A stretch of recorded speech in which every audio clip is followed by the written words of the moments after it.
Hi everyone, my name is Steph, this is the Novelty Corner and welcome back to my channel. Today I have my Ilona Andrews backlist video where I try and convince you to read Ilona Andrews, who are one of my favourite authors of all time. So for those of you who are unfamiliar, Ilona Andrews is actually a husband and wife writing duo, Ilona and Gordon Andrews, and they write urban fantasy, paranormal romance stories, sometimes with a bit of fantasy, sometimes with a twist of sci-fi in there.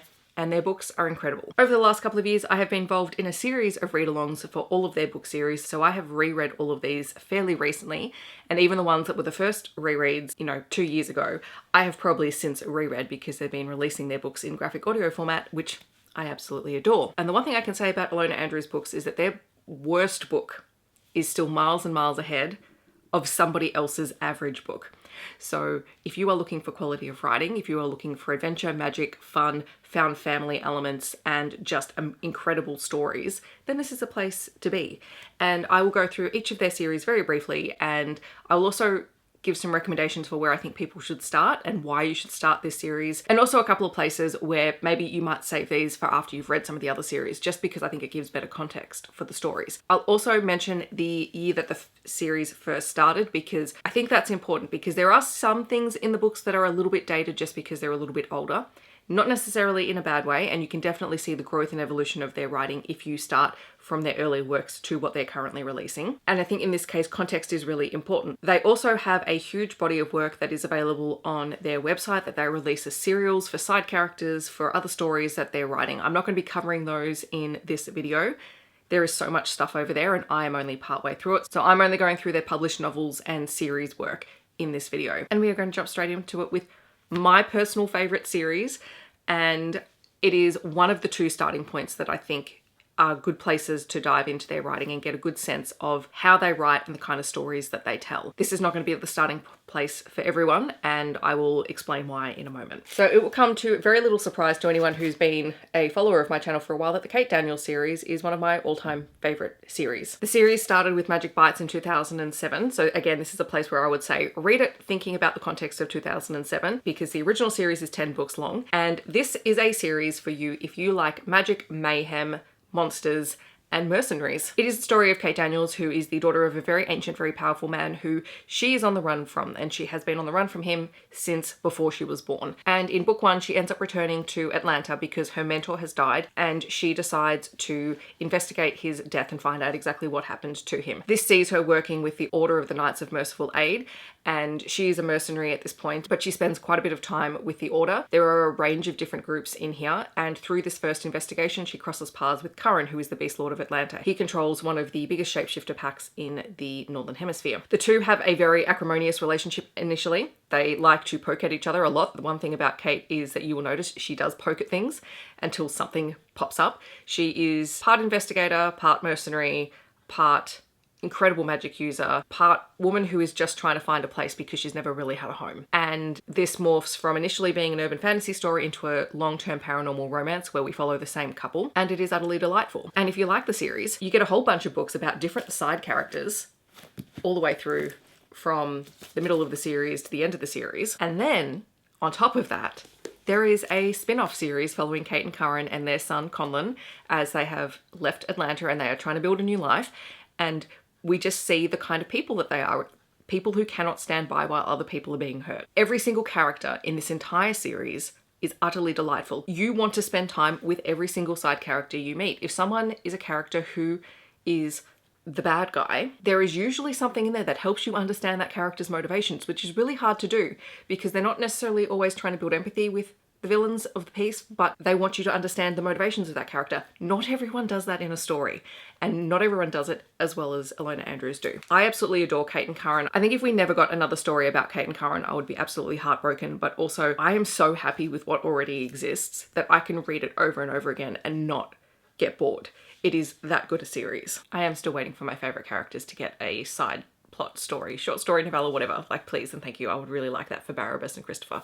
But anyway, so Kate Daniels is one really good starting point. The next series is one that I think will probably work for most romance readers, more initially because the romance in this starts in the very first book, and it is the closest that you will get at the moment to a fantasy romance from Ilona Andrews. It's still paranormal romance, it's still based in our world with magic, and that is the Hidden Legacies series, which is a series that goes together, but it is also broken up into 2 parts. So this series is a series for people who like magic, politics, political intrigue, and house warfare.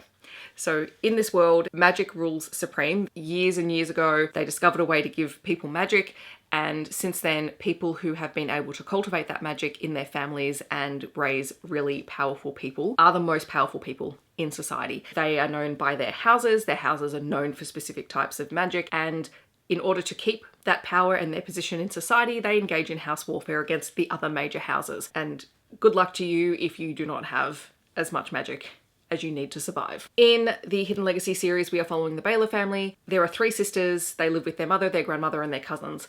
And they all have magic, but they're trying to hide the kind of magic that they have. And their entire family works as investigators. And in book 1, Nevada is investigating a case and she crosses paths with Mad Rogan, who is a very, very powerful telekinetic. This book has one of my all-time favorite tropes. It's a morality chain because Mad Rogan will do absolutely anything, including end the world for Nevada. And because the 2 of them are after the same target, they end up teaming up to try and stop what is going on. So the first 3 books follow Nevada and Rogan's story. The next 3 books, plus a bridging novella between book 3 and 4, follow Catalina. Catalina is the second oldest sister in the Baylor family, and she is a character that I identify with a lot. She is very determined to do right by her family. She wants to keep everyone safe. She wants to keep everything organized. She has to take over running the house, and she also has to take over running the family business.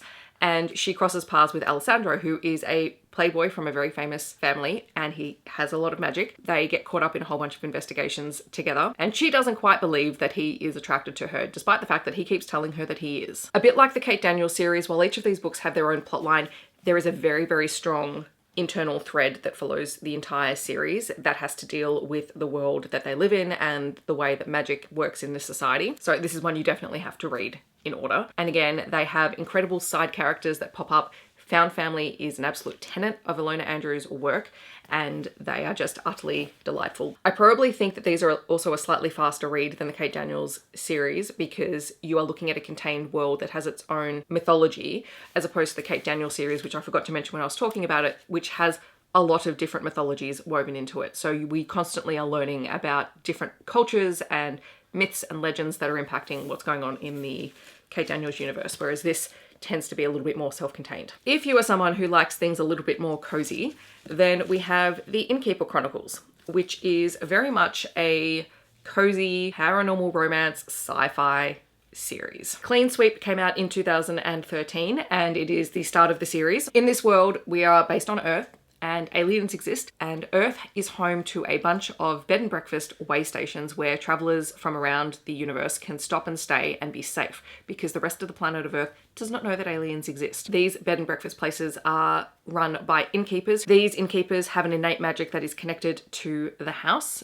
and they have this very symbiotic relationship where they can exchange magic, and innkeepers are incredibly powerful on the grounds. Our protagonist in this series is Dina. She comes from a family of innkeepers who went missing when she was in her late teens, and she's determined to try and find out what happened to her parents and their family inn. And so she becomes an innkeeper herself, and she is given the Gertrude Hunt as the place where she is going to be the innkeeper, and this is a very old rundown inn, and she has to coax it back to life. And the thing that sustains the inns are guests. They get their magic from the guests, and she has one permanent guest, Caldania, who is absolutely delightful. You just have to read the book to find out about her because she's great. But Dina ends up getting caught up in something that's happening outside of the grounds of her inn. Something alien is attacking the local animals, and she knows that she shouldn't get involved because it's not taking place on the inn grounds, but she is protective of her neighbours. She wants people in her community to be safe. And so she tries to enlist the help of Sean Evans, who is a local werewolf. He doesn't know that she knows that he's a werewolf until she basically says, this thing is trying to claim your territory, why don't you do something about it?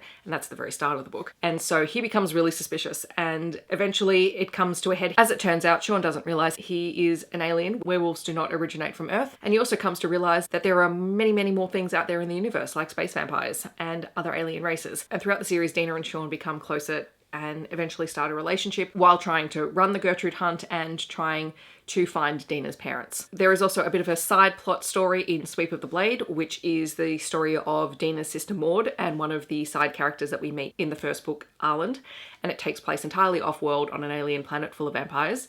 It is fantastic. And it has also been made into a graphic novel, and this graphic novel, Clean Sweep, is the first half of Clean Sweep, the novel, and is really fantastic. And the artwork in here is amazing, and it was really great to see this brought to a visual format because I don't visualize, and so this was really useful for me to actually be able to start picturing some of these amazing sequences that I've read about in the series. From here, I would actually recommend you go back to one of Ilona Andrews' first series, and that is the Edge series. I wouldn't necessarily recommend you start here. Some people have because they've been reading Ilona Andrews for a lot longer than I have, and this is their starting point, and they said that's totally fine. I think if you are a romance reader now, starting with one of the other series from Ilona Andrews and getting a sense of their writing style and what they're doing, then jumping into the Edge series makes a little bit more sense, because what they do in here, while it is very similar to something like Kate Daniels in particular, and also has links to the Innkeeper Chronicles, I think tonally it is very different. It is a lot darker and a lot grittier, which is saying a lot. There's a lot more body horror and things like that in this series. I think it makes more sense to have a background in Ilona Andrews' writing style before diving into these, because they are a little bit older. I think this series and the very first Kate Daniels books were written roughly around the same time, within a few years of each other. If you do want to start here, that's totally fine. Absolutely go for it. And just know that there are 4 side characters in this series that pop up in the Innkeeper Chronicles series. So chronologically, this comes first. I actually read it after I read the Innkeeper Chronicles, and I found that I connected much better to the characters here, knowing what I know about them from future books, but that's just me. So On the Edge came out in 2009. This series is set in a world where there are essentially 3 parallel worlds lined up against each other. There is the Broken, which is Earth, there is the Edge, and there is the Weird, which is a magic-filled world. If you have too much magic, you cannot pass into the Broken. If you have absolutely zero magic, you cannot pass into the Weird. The Edge is kind of like the borderland, and this is where pretty much all of our characters from this series live. Some of them can pass in between all 3 spaces. Some of them can't pass through all 3 spaces, so it makes for a really interesting dynamic. But the Edge is kind of like a very lawless land. No one controls it. You basically need to survive in any way that you can, which is what happens here. And throughout the book, you have various political forces from the Weird interfering with what's going on in the Edge. That means that people have to travel through the 3 different worlds. And unlike the other series by Ilona Andrews, this series, each book follows a different couple. And you also have multiple perspectives in each of these books, which is a little bit different from everything else. This is a series that has really unique types of magic users. Some of them are able to create these really sharp bands of light, or generate these really sharp bands of light that they can use as weapons. Other characters utilize luck magic, like literally they need you to make a bet with them in order to be able to achieve what it is that they want to achieve. You have werewolves and you have monsters, you have court intrigue, you have road trips and fights and swamps, and it is just a real mix of a whole lot of different things that probably shouldn't work, but because it's Ilona Andrews, they somehow make it really enjoyable. Content warnings, there is a lot of violence, there is a lot of body horror, there is a lot of gore and things that go on. So just be aware of that, because it is very, as I said earlier, it's very tonally different to everything else that Ilona Andrews have written. I still really enjoyed it though. I was not sure. That was the one that I was very cautious about when I started reading it, and I loved it. By the time I got through to the end, I was so invested in every single character and side plot. And even though that the books follow different characters, they all pop up in each other's books, which is my favorite thing ever. And then finally, you have a sci-fi series by Ilona Andrews. And all of these stories came out between 2008 and 2021. There is a collection of novellas, and there is also a full-length novel, Faded Blades, which was the last one to come out. But to be honest, I think that this is probably where you need to start reading before you dive into the novellas, because while the novellas are really good, I enjoyed all of them, Faded Blades actually sets up the world that all of these stories exist in with more detail, because there's more space to set it up. So this is set on a new Earth-like planet, and we're not actually given heaps of information about how this has come about. We're just sort of thrown in with these characters, which is not always a bad thing. And we meet Ramona and Matthias, who both are heads of their respective families. They run their family businesses.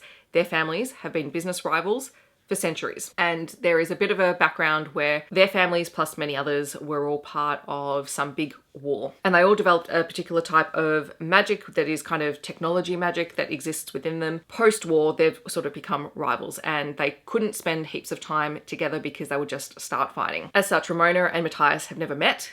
Their companies are rivals, but Ramona walks into Matthias's office because she has discovered that both their partners, they're both married, both their partners have cheated on them with each other and stolen proprietary information from both companies. And in order to stop their companies from going under, the two of them need to track down their former partners, reclaim the information, and do what they need to with their soon-to-be ex-partners. And so this forces them to work together reluctantly. So even though their companies are rivals, the two of them have never met. So like they're rivals, but they're also not. Like they just haven't had to work with each other. And there are some incredible sequences in here that live rent-free in my brain since I read it. It is not a long book. It is very, very short.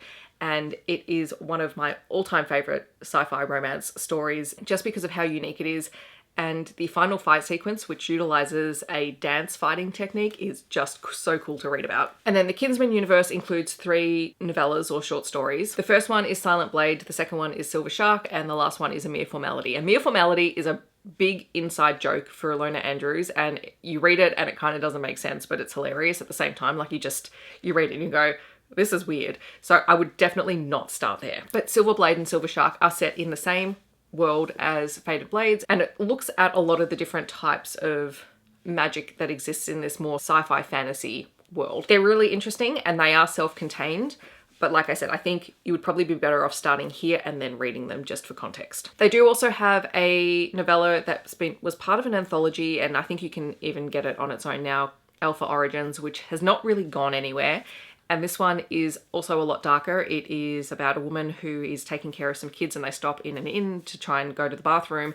And then they discover that it is not what it seems and that it is full of monsters. And the woman is very grievously injured and then rescued by another group of very much not human individuals. And I won't say much more than that because if you do decide to read that, it's better to go in sort of blind, but it is a lot darker. It's a lot more along the lines of on the edge in terms of a little bit of body horror, but also a very over-the-top alpha character. Because the one thing that I can say about Ilona Andrews is that they all do have very strong alpha characters. All of the men in the series are very strong alpha type characters, but the female characters are more than capable of standing up to them, and at times even more alpha than the men, which I always enjoy. So that is my little guide to Ilona Andrews, and hopefully you got some good starting points. I mean, if you've been here for a while, you've probably read some Ilona Andrews, but if you haven't read some of the series, hopefully this gives you incentive to pick it up. In the comments, I'd love to know, are you an Ilona Andrews fan? Which series do you love the most, or which one do you recommend that people start with? And if you've never read Ilona Andrews, but now you're going to pick something up, please let me know which series that you think you might want to start with. If you want to let me know that you're here, but you don't want to leave a comment, feel free to leave a flame emoji down below. Otherwise, I hope that wherever you are in the world, you're staying safe and healthy,